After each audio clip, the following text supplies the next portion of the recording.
So the topic of adding logos to your photographs has come up recently with a few of my friends. So I made this video to show you how to make your logo, how to size it, and also how to apply it in Photoshop, Lightroom, and in Irfanview in a batch format so that it saves you time and gets your images done and ready to post quicker. So let's get started with the basics of making the logo and how to prepare it for use later. There's two ways to handle your logo as a file.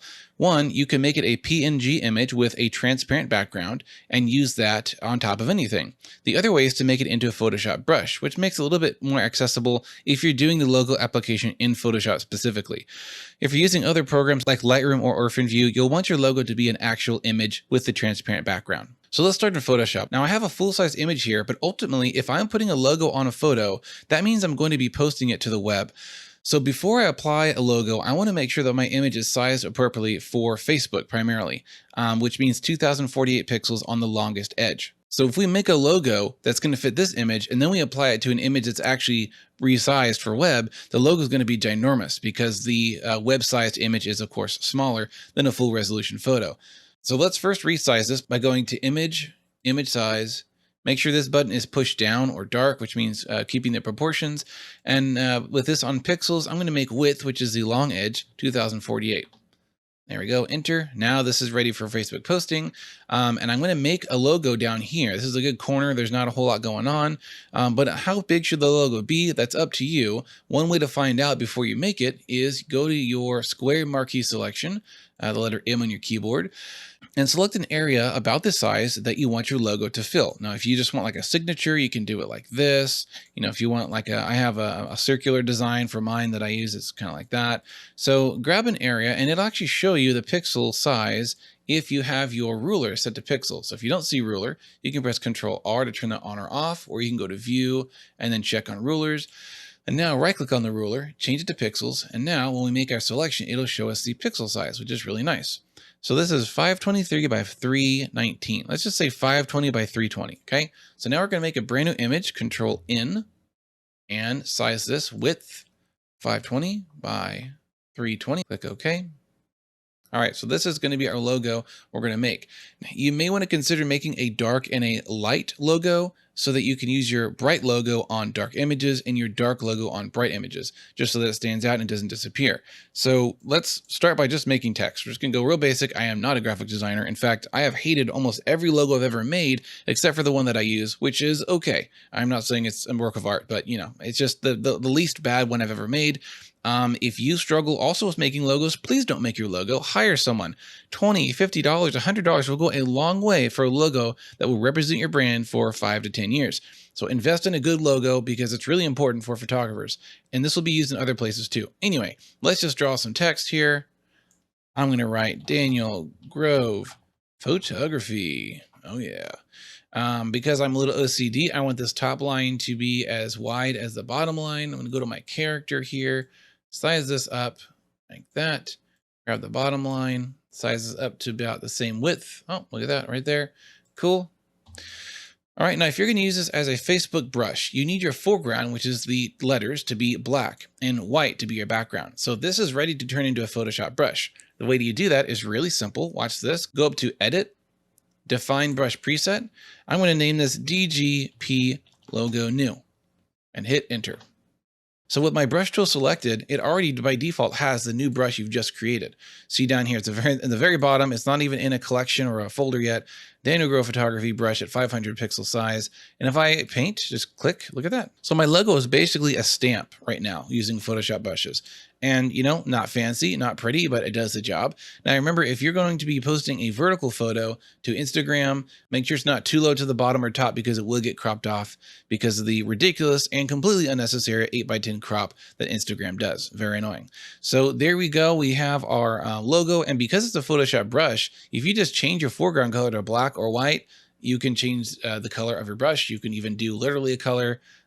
Maybe you don't do that because that looks really terrible and dated, but you know, that's how that works. Now, if you want to save your logo as an image to use later in other programs, let's change this text to, well, again, this is up to you, black or white, or do both versions. I'll just keep this black for now. And I'm going to hide my background layer by clicking on the eyeball. There we go. See these weird white and gray square thing going on? That just means transparent. That means there's no actual pixels back there. If you save this as a JPEG, there will be white, I think. I'm not sure what the default is, but JPEG does not support transparency. PNG does, and it's also a higher quality image format. So let's do save a copy. I'm going to name this DGP logo new. And on your format down here, find PNG. There it is. And this is in my graphics folder. I'm going to click save. And I have never changed these things, so I just leave it as the first option and click OK. So let's go find that file. Here it is right here. If I double click on it, boom, beautiful. Now let's open a different image, and I'm going to drag that image on top of this, basically applying my watermark. There it is. This is the black version. I could invert this in Photoshop easily by pressing Control I or Command I in Mac. And there we go. So that's how you apply your logo as an image-based logo in Photoshop. Photoshop can do batch processing, but I haven't found a good way to apply my logo either as a image overlay or a brush and save changes and just do everything automatically. I haven't figured it out yet. I'm sure there's a way, but Lightroom is much better at this task. So I'm using Lightroom Classic, which is, by the way, the best. That's another video that I'm going to be doing soon. But let me show you how to use a logo and apply in batch easily using Lightroom. So I'm going to grab a bunch of images right here. I'm going to go up to File, Export. And I'm going to just make this a subfolder called logo 'D logoed, and keep the file names. Let's scroll down and go to the watermarking section. Check watermark. And I have some presets made here, the proof overlay 2048 and a few other ones. But let's do edit watermarks, and we're going to add one. So let's just start from the top. We're not using a text watermark, which you totally can, which just allows you to type whatever you want, but I'm going to use a graphic. So now we need to choose our graphic. So choose, here's my new really super basic logo I just made. Select that. And it is overlaid here, but it's hard to see. Let's see if we can resize this. Oh yeah, there we go. We need to tell Lightroom where we want this image to be placed. I'm not using text. So here we go, opacity, and we can do proportionally, which allows us to give it a specific size, and then which corner. We can also offset it from that corner by so many, only 10 pixels. I don't know what number this is using. It's a bit limiting, but yeah, there you go. You can slap it right in the middle. You can also rotate it, which is cool, but I'm going to put it on the bottom left. And again, this is a perfect situation where I should be using a white logo. So I went ahead and made that really quick off camera. So I'm going to choose my white version. There it is, logo white. Boom, we can see it now. That's a little too offset. Maybe right there is nice. And I'm going to click save. And let's name this DGP logo new. Bottom left, 2048 is the size. Create.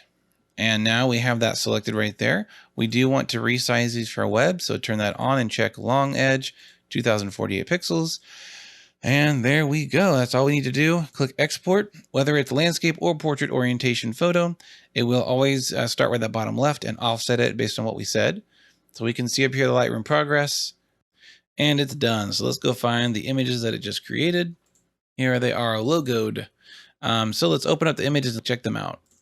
Cool, cool, cool, cool, cool. I like that. The consistency is good. It's a little too high, but again, this is probably a good idea for images that are definitely going to Instagram, because when that crop happens, it's most likely your logo won't be cropped out. So that's how you do it in Lightroom. Let's go on to Irfanview, which is a handy dandy little program. If you're using it commercially, it does cost like 12 or 13 pounds, which I think was like, I forgot how much money in US dollars, but it's nothing compared to how handy this program is. I actually use this to apply my logos in batch, because I don't use Lightroom, because when I'm ready to put my logo on an image, it's done with Lightroom, and I've also Photoshopped it. So it's in a place where it's not actually in the Lightroom library, because the Lightroom stage of editing is done. So I actually use Irfanview to apply my logos to my convention photos and other things in mass. So let's grab a bunch of random pictures here from a recent convention. All you do is drag them into this little empty space here. So these are my source files. And if you have $D, that means the directory that the photos are already in, which is this edited folder. And then you can put it in a subfolder by typing / and then something else. So I'm going to do web with logo. So that's the name of the folder it's going to go in. It's going to make a new folder that you can even add _web at the end of the file name if you want by doing $in for file name, but I'll just keep the original. And here's where the bread and butter is of Irfanview, in my opinion, is the advanced tab. We have all these amazing processes we can do to images in batch, including resizing them, which I have set new size, long edge to 2048. and then add watermark image. So I'm going to check that, go to settings, and I'm going to find my logo. Let's use the white one again, open, and we've got offset, X and Y coordinates, and you are not limited to from 0 to 10. So you can do pixels here. And I actually have 20 pixels to the, in this case, if we're going to start from the bottom left, X is 20 pixels to the right, and then 500 pixels up. That seems like a bit much. Let's just go 200 pixels up. And that's the image. We have a transparency, which is confusing. If transparency is at 100, you can't see it. If it's at 0, you can see it all the way. It's opaque. So let's just pretend that this is perfect and see what happens. Okay, and click Start Batch. And here we are, we're done. It tells you where the image came from, where it went.